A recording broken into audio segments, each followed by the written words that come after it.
உலகத்திலேயே மிக விலை உயர்ந்த ஃபெதர் எதுன்னு தெரியுமா? இதோட ஒரு பவுண்ட் சுமார் $10,000 வரைக்கும் போகும்னு சொன்னா நம்புவீங்களா? ஆமா, ஐஸ்லாண்டிக் ஐடர் டவுன்னு அழைக்கக்கூடிய இந்த வாத்தோட ஃபெதர்ஸ் தான் இந்த உலகத்திலேயே மிக மதிப்புமிக்கதா கருதப்படுது. இதுக்கு முக்கிய காரணம் இதோட தட்டுப்பாடு. ஒவ்வொரு வருஷமும் சுமார் 2 to 3 டன் அளவுக்கு மட்டும்தான் கிடைக்கும்.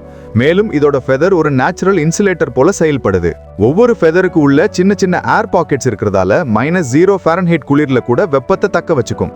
இந்த காரணங்களால தான் லக்ஸரி பையர்ஸ் இதில் செய்யப்பட்ட பிளாங்கெட்ஸ், ஜாக்கெட்ஸ் எல்லாத்தையும் தங்கத்துக்கு ஈடா பார்க்கறாங்க. இந்த ஃபெதர்ஸை பயன்படுத்தி செய்யப்பட்ட ஒரு கம்ஃபர்டர் சுமார் $58,000 விற்கப்பட்டுச்சு. சரி, இதை எப்படி கலெக்ட் பண்றாங்க? ஐஸ்லாண்ட் நாட்டில் குளிர்காலங்களில் தாய் வாத்துகள் தங்களோட குஞ்சுகளை பாதுகாக்க தங்களோட ஃபெதர்ஸை பயன்படுத்தி கூடுகளை உருவாக்குதுங்க. உள்ளூர் மக்கள் அந்த வாத்துகள் உருவாக்கின சாஃப்ட் நெஸ்ட்ல இருக்கிற ஃபெதர்ஸை எடுத்துட்டு அதுக்கு பதிலாக அதே போல வெப்பத்தை கொடுக்குற மெட்டீரியலை வச்சிடுவாங்க. இந்த முறையில தான் உலகத்தோட காஸ்ட்லியஸ்ட் ஃபெதர் எந்த குரூவல்ட்டி இல்லாமல் கலெக்ட் செய்யப்படுது.